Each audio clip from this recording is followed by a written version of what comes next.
Hey, my name is Jasmine. I currently work in and study wildlife biology.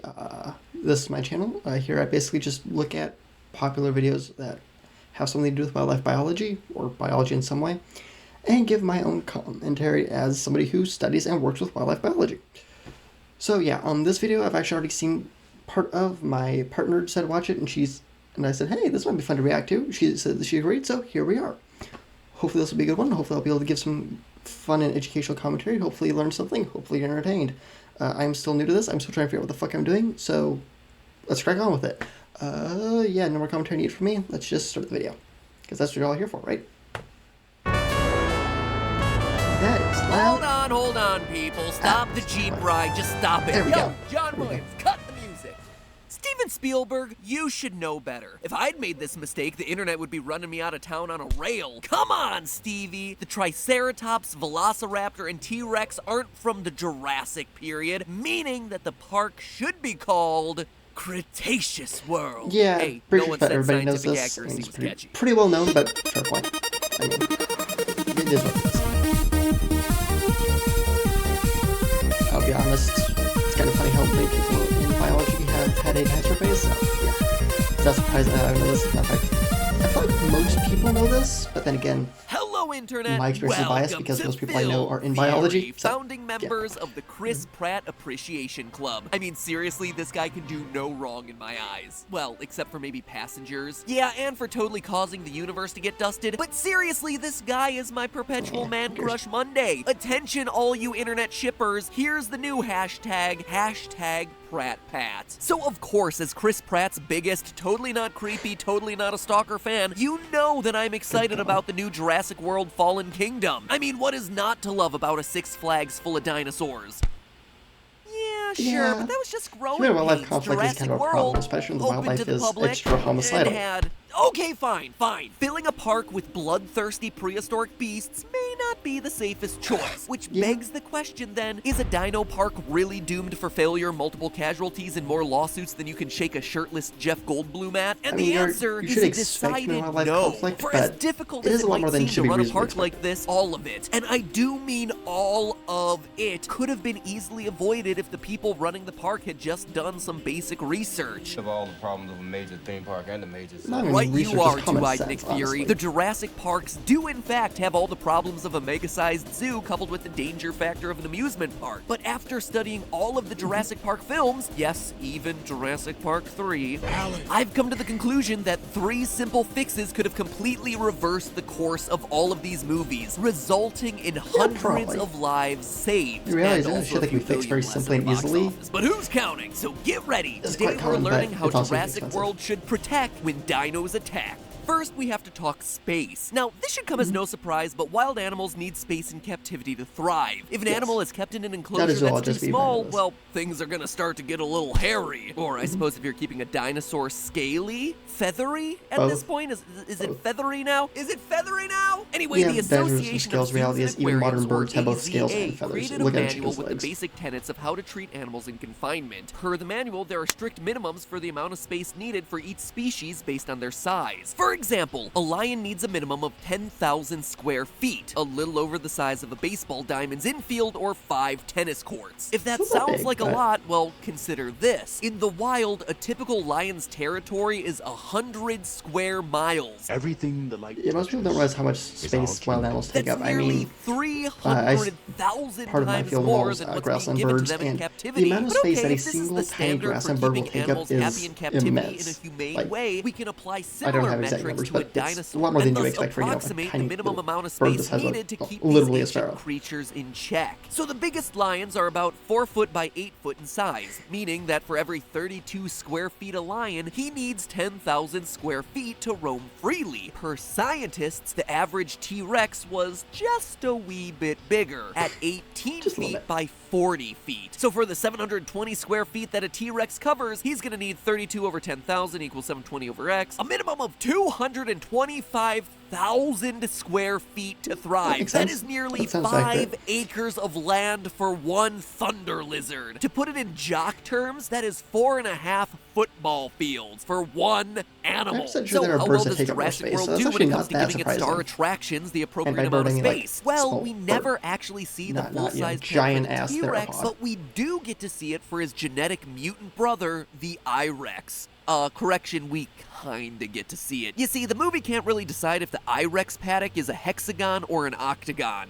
Maybe they should have spent less time focused on the height of the walls. The wall's 40 feet high. But okay, we can do some quick calculations to figure this thing out. First, based on this exterior shot of the paddock being reinforced, we can see that it's shockingly small. Actually, It's we just tiny. heard that the walls are 40 feet high, so by using pixel measurements, we can calculate that this side of the paddock is a little less than 100 feet long, and the whole thing is shaped like a regular octagon, so it's not gonna be that big. That seems absurdly small. So let's double check those numbers. At 35 minutes, 12 seconds into the movie, you can see that they're at a bend in the paddock, with the scratches on the adjacent wall. 30 seconds later, we see Owen enter the paddock with the claw marks directly across from the team. Since the overhead map shows us that the shape of the paddock is a regular octagon, that would mean that they're entering here and walking across to here. Once they get the call to evacuate, it takes my Pratty Pie 8 seconds to sprint towards the exit, only to then be cut off at the halfway point by the I-Rex. They turn around running for their lives, sprinting at top speed, except apparently taking a bit more leisurely of a jog this time, since now it takes exactly 29 seconds for Owen to get to the door that he just ran away from Gotta 8 love movie seconds logic, prior. right? Man, it's almost as if between the Jurassic name, the inconsistent paddock shape, and now Chris Pratt's variable running speed, it's almost like the movie doesn't care if it gets the details right.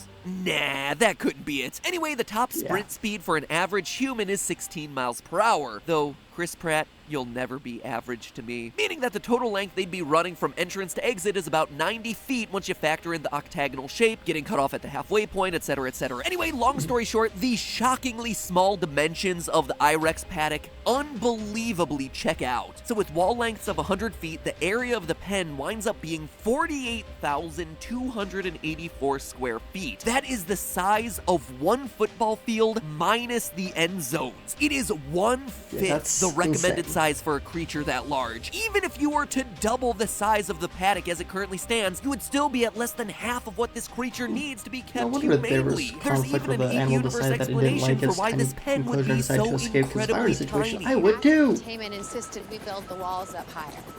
It's bigger than expected. So they adjusted the height of the walls to accommodate it being bigger, but they didn't actually adjust the size of the paddock. It's no wonder the I feel the need Indominus to put Rex the was scratching the up the paddock walls going larger would be crazy. easier It to was make it living taller, in the 'cause you could just dino build another equivalent of wall a tiny house. And above it's the not extent- just but the it- size of then the extension, enclosure that then matters, just but also remove the part of the design wall that within that conjoins enclosure.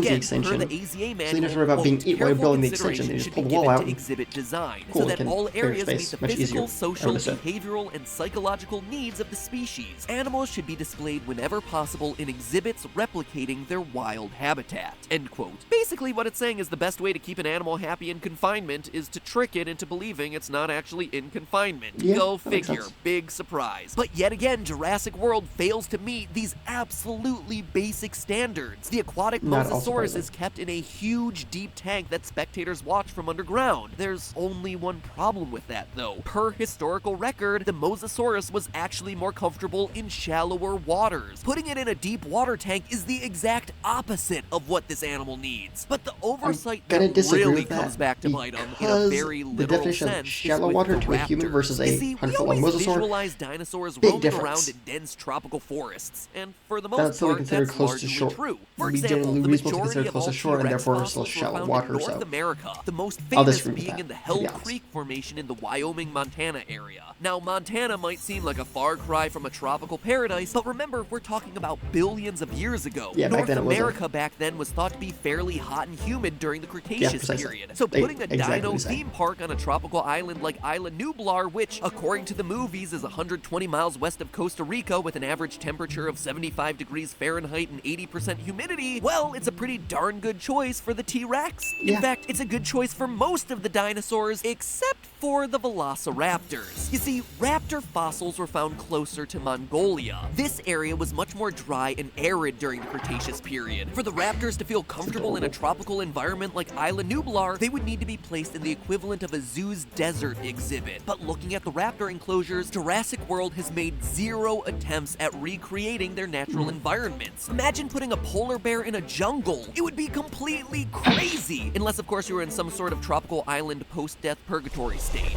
It's a polar bear. And yet, that's pretty much exactly what these so-called geniuses at Jurassic World are doing. So, how do you solve a problem like a raptor? Well, you train them. The AZA manual recommends using what's known as operant conditioning, where behaviors are encouraged or discouraged through rewards and punishments. For example, rats were put in a cage with 2 buttons, green and red. If rats pressed the green button, they got food, but if they pressed the red one, they received a mild electric shock. Worst experiment for them ever. Through this type of positive and negative conditioning, the rats learned to only press the green button for food. Real-world zoo and aquarium employees use similar tactics to teach animals how to behave, reducing the potential for any sorts of conflict. And it would seem like this is exactly what Owen is doing with the raptors. Owen uses a clicker to control them. If the dinosaurs respond to Owen's click, they're rewarded with food, in essence training them through positive operant conditioning. I will say his use of the clickers no. Chris, you're such That's a how you're supposed to do that. girl. But apparently not clever enough. Sorry, Chris, I still stan you. Hashtag PratPat forever. But I'm telling you this because I don't want you to become a Dinos Monty Chris. Ugh, God, that was bad for even me. You see, you keep pushing the clicker. You push it repeatedly to get the raptor's attention. Exactly. According to zoologists who actually use this technique, all you're gonna do is just confuse the animals. 1 click, 1 reward. If you want to get the animals to respond with special enthusiasm for an action, you should increase the rewards associated with a single click. Like giving it more food, you don't increase the number of clicks. More clicks only dilute the positive reinforcement you've already conditioned the animal for, which honestly is going to explain why Owen's control over the raptors doesn't always work that well. And it's so bad that everything Looks like makes someone sense, needs actually. to get better at clickbaiting. I gotta say I'm proud of that one. Now, obviously, all this seems like a lot to fix. Train dinosaurs to respond to positive and negative stimuli, increase their living space, and design each habitat for each dino's individual needs. But there's already a real-world counterpart that's done exactly these things. Well, without the dinosaurs, that is. The Kilimanjaro Safari at Disney's Animal Kingdom. Not gonna lie, It's somebody actually actually wanted that at some kind point of in my life. crazy the amount of work that went into this tour. Animals are set loose and allowed to quote-unquote roam free in open spaces designed for each species. But it's all a magic trick. It's all an illusion. Hidden moats and rock formations sprinkled throughout the park separate carnivorous animals from their... Okay, I'm only gonna pause it once. However, this is actually something that we do in actual real life work, is try to use the environment, or use environmental controls to affect animals. That's actually something that we do, because one of the primary jobs of a wildlife biologist, depending on what you're exactly doing, is to limit human-wildlife conflict. Sadly, that's oftentimes done through removal of the animal. However, ideally, you do stuff like that, and reality is here we're dealing with animal-on-animal conflicts, but same principles apply, of what do we do with the environment to discourage them from ever interacting to begin with. For example, remember that video hopefully you've seen it. If not, go to my page and watch it. A video I did on band of beavers. Exact same, well, not really exact same thing, but yeah, that's beside the point. Fuck it, I'm actually not going to use that because that really isn't quite accurate. Yeah, sorry.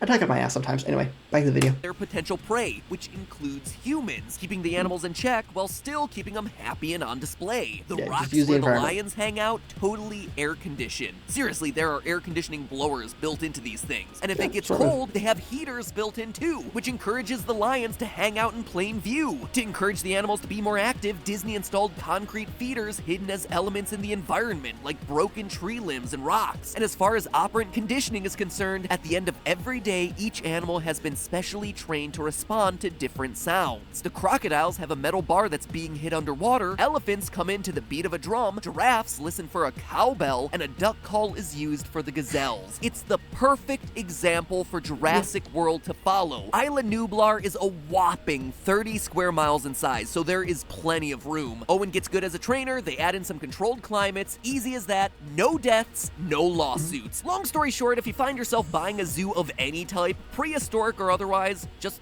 learn how the animals behave. It'll save a lot of lives. Or, I don't know, you could just sell the whole thing to Disney. But something tells me that Universal ain't gonna be doing that anytime soon. But hey, that's just a theory. A film theory. And if you want more delicious dino action, well then check out my collaboration with one of my all-time favorite people on YouTube, Rosanna Pansino. Yeah, well, let me check that out. Yeah, that's a very interesting one. Honestly, how long has this been going? 15 minutes? Honestly, 15 minutes I think is a good spot to cut it, although he did do another video on Jurassic World. If this does well, I will probably react to that too, because obviously evidently people are enjoying it. If you have any videos you think I should react to, comment down below. If you have any comments, comment down below. Comments are always open. Always welcome to any kind of feedback, positive, negative, or otherwise. So yeah, feel free to comment down below, and I'll see you on the next video. Hopefully here soon I'll be making a video on avian warfare, so that'll be fun. So yeah, talk to you later. Bye.